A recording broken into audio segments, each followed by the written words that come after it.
Que o Deus triuno, Deus Pai, Deus Filho e Deus Espírito Santo esteja conosco, nos acompanhe nesse momento de reflexão. Amém. Podem sentar-se.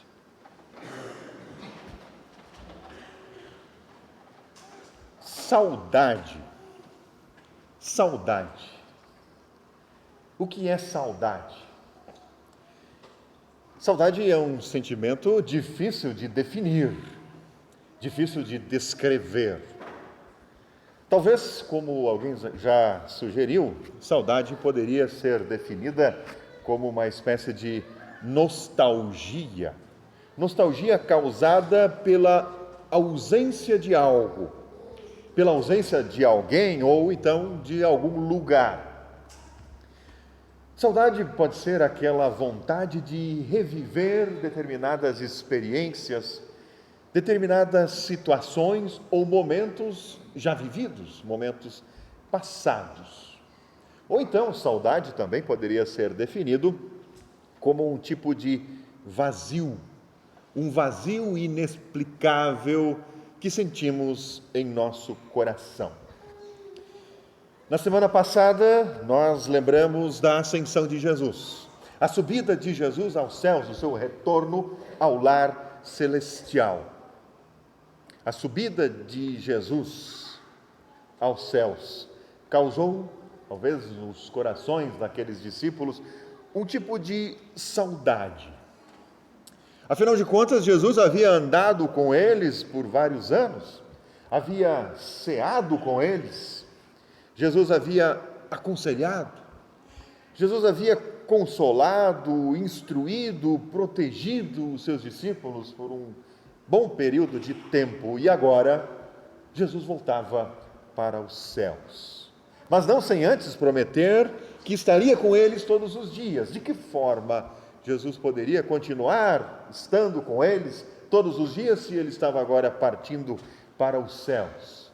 E quando Jesus diz: eu estarei com vocês todos os dias, ele também estava se referindo justamente à sua presença entre eles através da terceira pessoa da Santíssima Trindade, que é o Espírito Santo. Por isso, nós poderíamos dizer que o Espírito Santo, que desce de forma especial no dia de Pentecostes, o Espírito Santo é a presença constante de Jesus entre aqueles discípulos. O Espírito Santo passa a ser aquela presença nostálgica, que é como se o próprio Jesus estivesse com eles.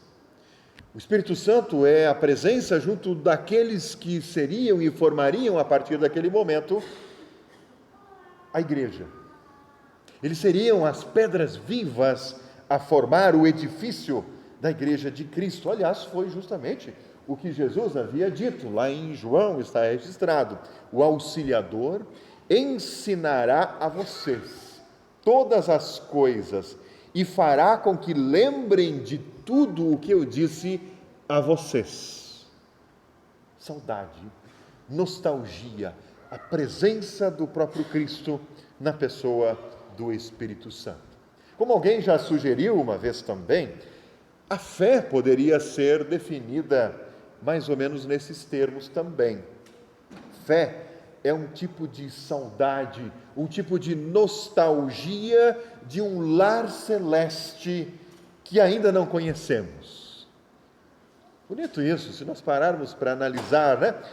A fé como um tipo de saudade, um tipo de nostalgia de um lar celeste que nós ainda não conhecemos. E criar em nós, em nossos corações, essa saudade, essa nostalgia do lar celestial, é precisamente o que o Espírito Santo faz também entre nós hoje. A partir da sua descida e ao longo da história da igreja cristã.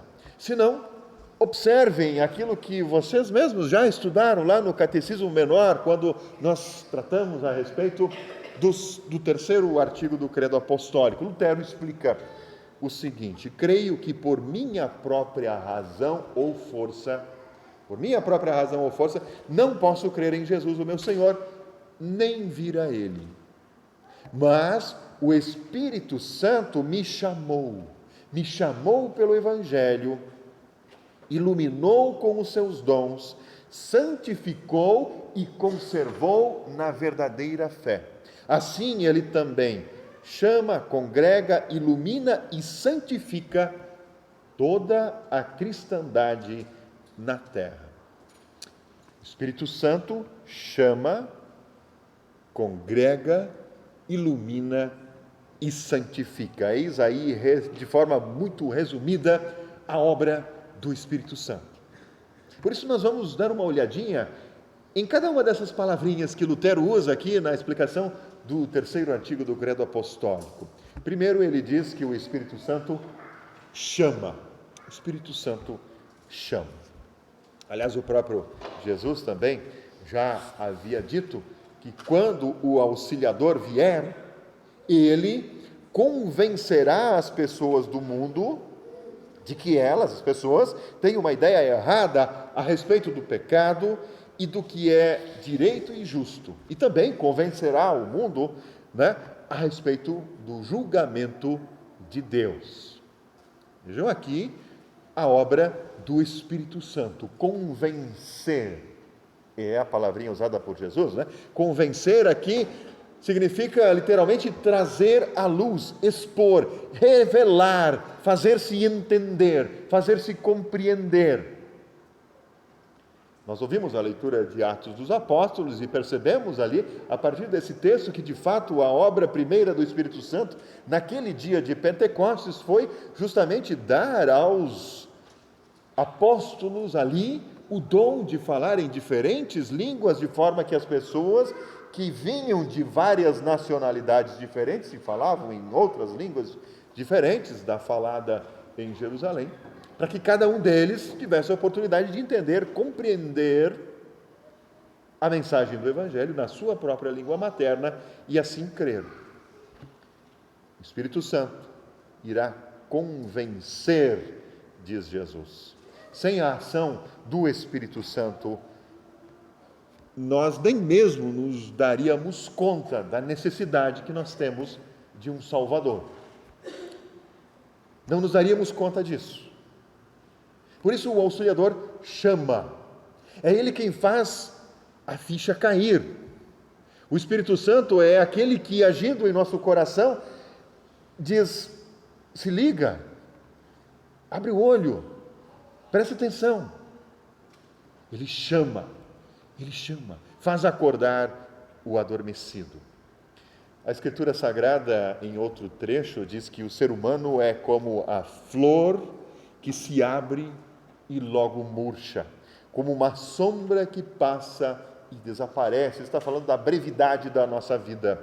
Por isso, não há tempo a perder. Se nós somos, de fato, como a Bíblia nos apresenta, pecadores por natureza, necessitamos sim dar ouvidos, ouvir esse chamado do Espírito Santo.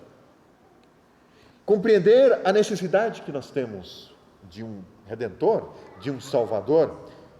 Compreender a necessidade de fato, mantermos a nossa vida, a nossa fé firme e guiadas naquele que é o caminho, a verdade e a vida. E essa é obra de Deus Espírito Santo, que Ele tem realizado na história da igreja cristã desde a descida do Pentecostes há quase 2000 anos atrás. Segundo, naquela explicação de Lutero, no terceiro artigo, ele diz lá que o Espírito Santo congrega. O Espírito Santo chama e também congrega. Também no Evangelho de João está registrada uma resposta que Jesus deu a algumas pessoas que estavam questionando a sua autoridade, a sua origem divina. Elas estavam duvidando de que Jesus fosse aquele Messias enviado por Deus e prometido pelos profetas, e Jesus diz àquelas pessoas: só poderão vir a mim aqueles que forem trazidos pelo Pai. Aqueles que forem trazidos. Aqui é importante nós lembrarmos É Jesus que está falando a respeito do Pai, mas esse mesmo Jesus é Deus, assim como o Pai e o Espírito Santo, um único Deus em três pessoas.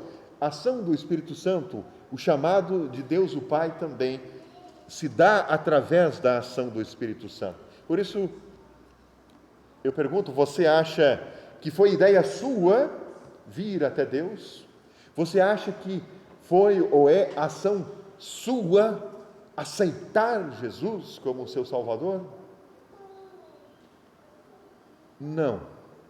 Primeiramente, os seres humanos, e todos nós temos essa natureza humana. Por natureza, nós fugimos de Deus. Por natureza, por causa do nosso pecado, nós fugimos dele. Mas é o Espírito Santo quem chama. Acabamos de ver isso. É o Espírito Santo quem nos chama, nos faz reconhecer a necessidade que nós temos de um Salvador. E é Ele também quem, após chamar, congrega a todos nós. Congrega a Santa Igreja Cristã, que é a comunhão dos santos, como nós também confessamos, naquele mesmo artigo do Credo Apostólico, terceiro artigo, que é a comunhão de todos aqueles que creem, de fato e de verdade creem em Cristo, sejam eles nesta ou naquela denominação religiosa. Lembrem disso, eu estou com vocês todos os dias, disse Jesus em outra ocasião, lá em Mateus 28, 20. Eu estou com vocês todos os dias até o fim dos tempos. E o fato de Jesus estar conosco, estar com os cristãos todos os dias até o fim dos tempos, nos mostra a obra do Espírito Santo em congregar, em estar presente no meio de nós, em estar presente entre aqueles que creem. Terceiro, naquela explicação de Lutero, lá no Catecismo, sobre o terceiro artigo, ele diz também que o Espírito Santo ilumina. Como assim o Espírito Santo ilumina? Quando o Espírito Santo ilumina, significa que ele abre o nosso coração, ou abre o nosso entendimento para o Evangelho. Não foi justamente essa a tarefa, do Espírito Santo naquele dia de Pentecostes? E aí foi necessário que ele desse o dom daqueles apóstolos falarem em diferentes línguas, para que as pessoas pudessem compreender, entender racionalmente até onde isso é possível e crer nessa mensagem. Mas há outras passagens bíblicas, por exemplo, mesmo dentro do livro de Atos dos Apóstolos, nós temos a história de uma empresária chamada Lídia, que em certa ocasião, relata o texto bíblico, estava ouvindo o ensinamento dos apóstolos. Diz o texto bíblico que essa mulher chamada Lídia, que era de outra região, ela era natural de Tiatira, vendedora de púrpura, Diz o texto de Atos que o Senhor abriu o coração dela para que estivesse atenta ao que Paulo dizia. O Senhor abriu o coração. Vejam que milagre que aconteceu aqui no caso de Lídia e que acontece também na vida de cada um de nós, na vida dos cristãos. O Senhor abriu o coração. Lídia, vale a pena lembrar de novo, ela era uma mulher da cidade grande, tinha muitos afazeres, muito trabalho a realizar por todos os lados. Ela liderava uma empresa, era vendedora de púrpura, vinha de outras cidades, provavelmente andando por vários lugares, fazendo negócios, mas ela tirou um tempinho ali para ouvir o ensinamento do apóstolo Paulo. Sem a ação do Espírito Santo, nem Lídia e nem nós, nenhuma das pessoas poderia de fato conhecer a Deus e discernir as coisas espirituais, como diz o apóstolo Paulo na sua carta aos Coríntios. Quem não tem o Espírito de Deus não pode receber os dons que vêm do Espírito e, de fato, nem mesmo pode entendê-los. Essas verdades, e eles se referem às verdades do Evangelho, essas verdades são loucura para essa pessoa, porque o sentido delas só pode ser entendido de modo espiritual. É precisamente por essa razão que Lutero vai dizer lá no Catecismo que o Espírito Santo ilumina. O Espírito Santo ilumina, clareia, abre a nossa mente para conhecermos de fato e de verdade quem é Deus, o que Ele fez e faz por nós. O Espírito Santo ilumina, abre o coração e a mente. Quarto, na explicação de Lutero, ele diz também que o Espírito Santo santifica. Santifica. Quando ainda andava com os seus discípulos, Jesus disse a eles: se vocês me amam, obedeçam aos meus mandamentos. Eu pedirei ao Pai e Ele lhes dará o Auxiliador. Obedeçam os meus mandamentos, Ele enviará o Auxiliador para nos auxiliar a obedecer os mandamentos. Acho que fica claro, né? Eu pedirei ao Pai e Ele lhes dará o Auxiliador, o Espírito da verdade, para ficar com vocês para sempre. Uma vez que o Espírito Santo habita em nós, habita em nosso coração, ele nos auxilia, nos conduz em nossa vida. Nós podemos dizer que andamos com Jesus, ou então podemos dizer que caminhamos na luz divina quando o Espírito Santo nos dirige em meio aos desafios da nossa vida. Em nossa vida de santificação, né? A santificação que é uma consequência da justificação. Nós somos justificados e, como consequência, Deus quer agora que a nossa vida seja aprimorada, que nós continuemos a andar no caminho, ou seja, que a nossa vida seja santificada. E para essa tarefa, para essa missão, é que nós recebemos o auxílio daquele que é chamado de Auxiliador, o Espírito Santo, que nos auxilia, né? A de fato amar a Deus acima de todas as coisas e a amar o nosso próximo como a nós mesmos, embora como seres humanos nem sempre somos capazes de fazer isso. Mas nessa tarefa que Jesus nos deixou, de amar a Deus acima de todas as coisas, de amar o nosso próximo como a nós mesmos, o Espírito Santo cai como uma luva. Obviamente que nem por isso a tarefa se torna tranquila, se torna fácil, mas sem o auxílio do Espírito Santo ela seria impossível. Seria impossível. O mandamento de amar o nosso próximo como a nós mesmos e amar os nossos inimigos, como diz Jesus, né? Seria uma tarefa de fato ingrata, sem o auxílio do Espírito Santo. Mas o Espírito Santo está ali, está e habita em nós, justamente para nos auxiliar também nessa tarefa. Afinal de contas, a nossa motivação não deve ser outra, senão essa que está em 1 João, capítulo 4, verso 19. Nós amamos a Deus acima de todas as coisas e ao próximo como a nós mesmos. Nós amamos porque Deus fez isso por nós antes. Nós amamos porque Deus nos amou primeiro. Para concluir, e traduzindo tudo isso que eu falei até aqui, em uma pequena ilustração, eu lembrei de Esopo. Quem é Esopo? Ele viveu 600 e poucos anos antes de Cristo, na Grécia Antiga. Vocês devem conhecer as fábulas de Esopo. Eu estou tratando justamente desse sujeito. E ele conta várias histórias para ilustrar os seus ensinamentos, e uma de suas histórias pode ser usada aqui também para ilustrar a obra do Espírito Santo em nossa vida. Conta Esopo que certa vez o vento e o sol brigaram. O vento e o sol, eles teriam brigado. Brigaram porque um queria ser mais forte, mais importante do que o outro. Um queria ser mais importante do que o outro.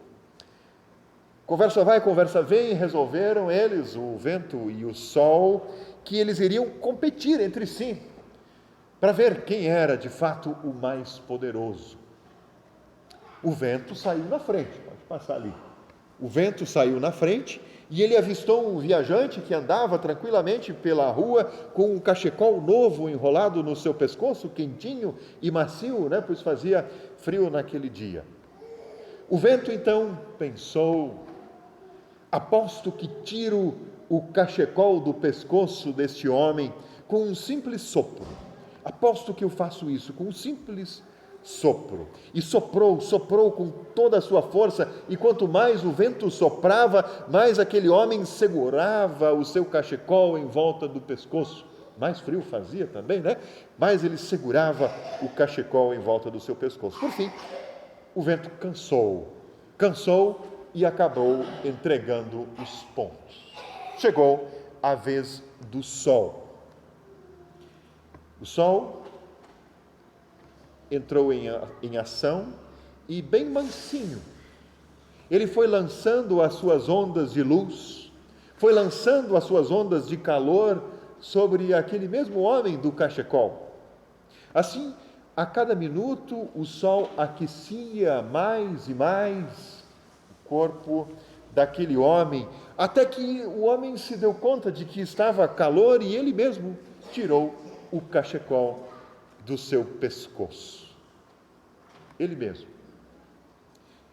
Queridos irmãos e irmãs em Cristo, o Espírito Santo de Deus age de uma forma especial, através do calor provocado em nós pela chama do amor e da fé. O Espírito Santo age em nossos corações. Ele mantém aceso em nosso coração a chama da fé. Essa é a sua missão, essa é a sua função, e esse calor é muito mais poderoso do que qualquer força bruta do vento, que nos causa muitas vezes pavor ou frio. O Espírito Santo, através da chama da fé, clareia o ambiente quando há escuridão, nos dá o entendimento, ilumina, santifica, chama. É o calor do Espírito Santo que age, o que faz com que nós possamos agir em direção ao nosso próximo também, através do testemunho de nossa vida e de nossa fé. E aqui fica muito clara nessa ilustração também, nós podemos dizer o seguinte: a ação do Espírito Santo não é aquela força de um vento que sopra, que obriga e que faz aquele barulho, aquela coisa toda, tentando por obrigação fazer com que as pessoas sejam convencidas da mensagem do Evangelho. Não, o Espírito Santo age como o sol na historinha do Esopo, de maneira sutil, aquecendo o nosso coração, como aqueceu daqueles discípulos, indo para Emaús. Não parecia que o nosso coração se aquecia quando Jesus falava conosco na estrada de Emaús? Como o Espírito Santo agiu no coração da Lídia, naquele momento ali, abrindo o seu coração de forma que ela pudesse entender, ouvir e compreender a mensagem do Evangelho. E é assim que o Espírito Santo continua agindo entre nós hoje também. Não fazendo cair línguas de fogo, ou fazendo com que pessoas saiam falando em línguas estranhas que ninguém consegue entender. Não, o Espírito Santo age através de você, através do teu testemunho de vida, através do teu testemunho de fé, através da pequena chama que está no seu coração, a chama do amor, a chama da fé, que faz com que você haja de maneira honesta, de maneira sincera, na sociedade onde você vive, na comunidade onde você congrega, na família onde você está inserido. É através desse testemunho, através disso, que o Espírito Santo continua agindo na vida de cada um de vocês, na vida de cada um de nós. Por isso, lembrem-se sempre da explicação de Lutero e lembrem dessas palavrinhas, o Espírito Santo chama, congrega, ilumina e santifica toda a cristandade na terra. Que assim seja também aqui entre nós, na nossa vida e na vida de nossas famílias. Amém.